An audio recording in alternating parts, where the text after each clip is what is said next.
राधे राधे, हरे कृष्णा। आप सभी को कामदा एकादशी की ढेर सारी शुभकामनाएं।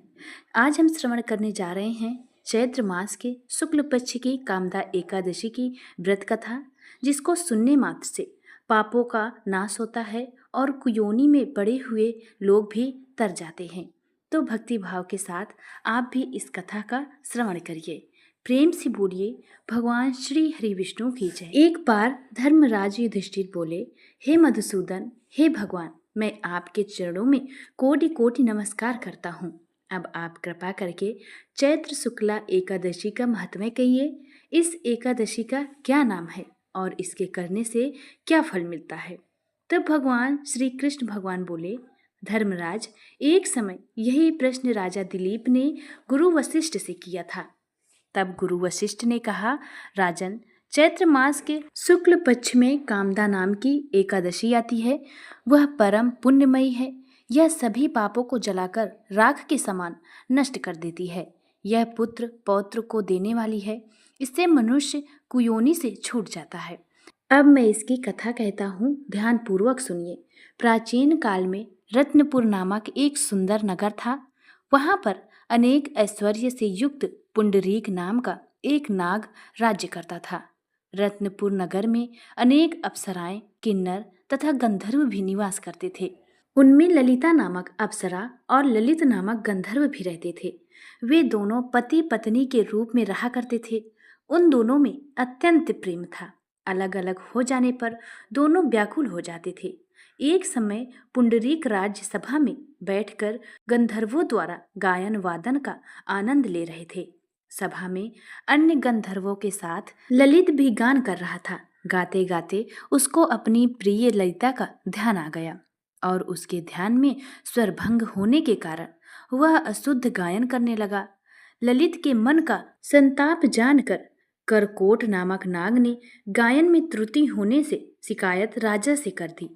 तब पुंडरीक ने क्रोधपूर्वक ललित को श्राप दे दिया और कहा, दुबर्दे, तू मेरे सामने गाता हुआ अपनी पत्नी का स्मरण कर रहा है, अतः तू कच्चा मांस खाने वाला और नरभक्षी राक्षस बनकर अपने किए कर्म का फल भोग। पुंडरीक के श्राप से ललित उसी क्षण विकराल राक्षस हो गया और वह अनेक दुख भोगने लगा। जब उसकी प्रियतमा ललिता को यह बात मालूम हुआ तो उसको अपने पति की विकराल आकृति देखकर मन ही मन अत्यंत दुख हुआ और वह अपने पति के उद्धार का मार्ग सोचने लगी।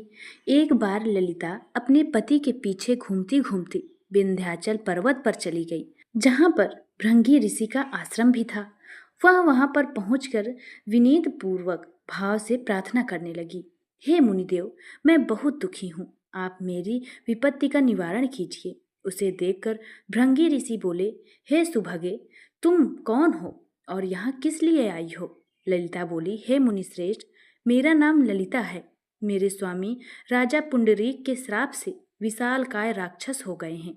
उनके उद्धार का कोई उपाय बतलाइए। भृंगी ऋषि बोले, हे गंधर्व कन्या, अब चैत्र शुक्ल एकादशी आने वाली है, जिसका नाम कामदा एकादशी है। उसका व्रत करने से मनुष्य के सभी कार्य सिद्ध होते हैं।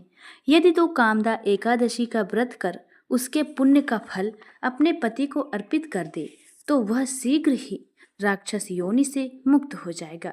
मुनि के ऐसे वचन सुनकर ललिता ने चैत्र शुक्ल एकादशी आने पर विधि पूर्वक उसका व्रत किया और द्वादशी को ब्राह्मणों के समीप अपने व्रत का फल अपने पति को देते हुए भगवान के समक्ष प्रार्थना करने लगी, हे प्रभु, मैंने जो यह व्रत किया है इसका फल मेरे पति देव को प्राप्त हो, उसके पुण्य से वह राक्षस योनि से मुक्त हो जाए।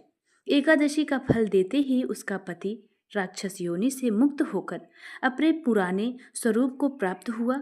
फिर अनेक सुंदर वस्त्र आभूषणों से युक्त होकर वे दोनों विमान में बैठकर स्वर्गलोक को चले गए। वशिष्ठ मुनि कहने लगे, हे राजन, इस व्रत को विधि पूर्वक करने से समस्त पाप नष्ट हो जाते हैं तथा राक्षस जैसी योनि भी छूट जाता है। संसार में इसके बराबर कोई और दूसरा व्रत नहीं है। इसकी कथा व महात्म्य पढ़ने या सुनने से वाजपेय यज्ञ का फल प्राप्त होता है।